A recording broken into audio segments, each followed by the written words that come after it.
والله پاک نامه فرید بلوچان از شهرستان سراغ.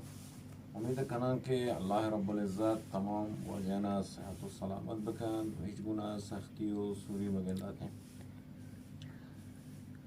دوستان عزیز، در مورد الفبای موسیقی سروز توضیح داد. باز هم واجهان دوست کرده که کامل تیب توضیح بده تا ایشه که ما متوجه به انگشتان چونکایی.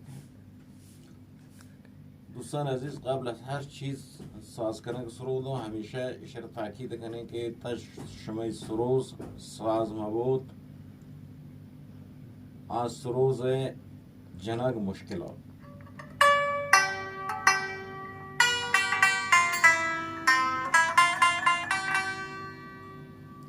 ساز کنن مهمترین چیز و این وقت شمای سروز ساز بود کشه آواز باید بدن.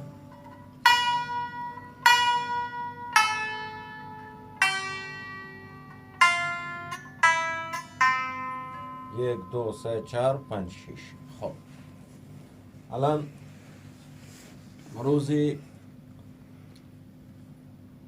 در مورد دست ناتن پشت گردن سرود ایجاده دست چونکا ادم نادی طریقه گرفتن سرود به حالتا دست شخص ادایه ایجاده زمانی شما گرید شخص ادانیه پدا ادام محکمی مداری یعنی باید ایشی موچ به حالت بازی بکنه. موقعی که موری بدارید شما انگشت ترندمه ایده سرسیم کار کرت نبو پس دست شل بود تا توانه ای جاگه دست ایر کنه دست شل بود موچ باید بازی کن که رفت برگه. وقتی شما محکمی دارید فشاری دهید این انگشت ترندمه سر نوت واش ایر نبه. خب نو الان انگشتان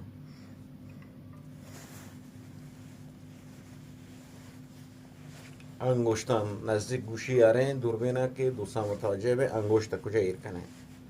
عرض کو کمانه گرا به حالتا طریقه صحیحه دو انگشت کم که فشار دید یک کب کمانه ادانیت دست هم تقریبا شل گرفته ادامه یعنی بدن باید شل بود.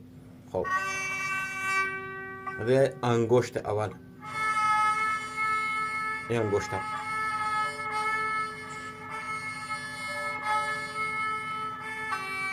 انگشتش که نه یه پد انگشت هم دو سه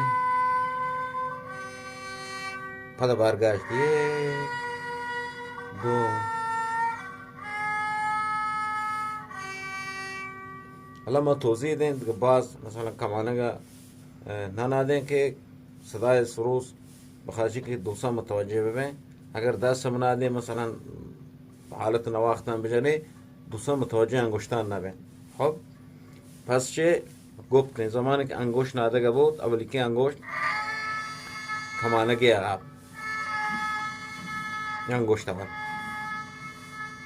انگشت دو رو جلو سه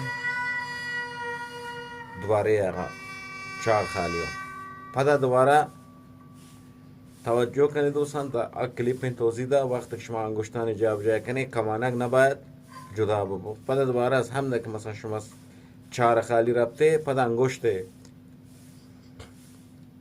ایر کنید جال ادا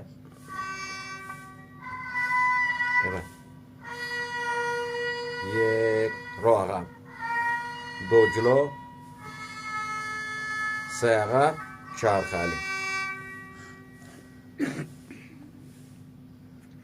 و کمانگا هم فشار ندهید. اگر ایدو کمانگا فشار بده گیر رکن اگر لانکوٹ که ایدو فشار بده گونگا بو بله گوڑک شما مثلا وارد بود تو نوازندگی شما یادگه گوڑ دیگه توانید راحت نوتانا بیارید. خب حالا نیای مثلا پیتن که برای مثلا از یک دوستان کار کرده پیتن برای ترپتیب حالا یعنی زیل کار کنی پدا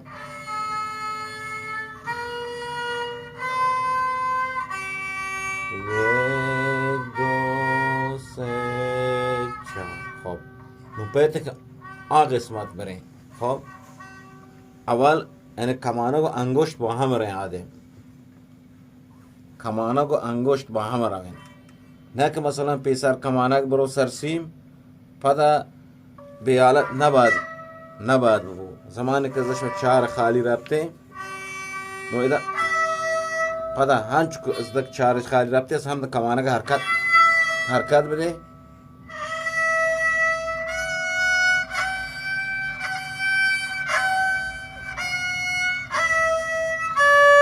یک دو سه چهار.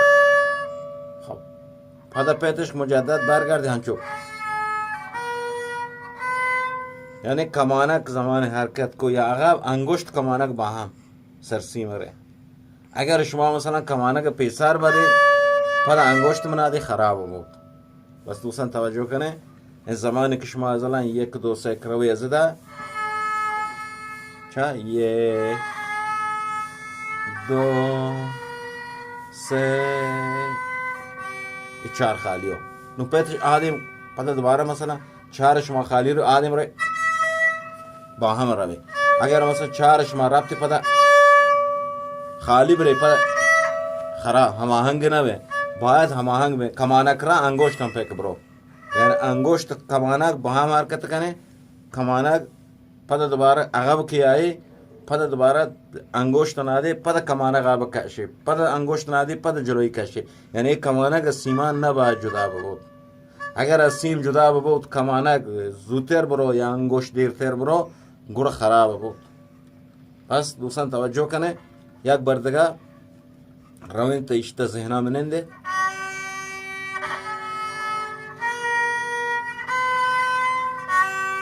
یک دو سه چهار، یک دو سه چهار، یک دو سه چهار، یک دو سه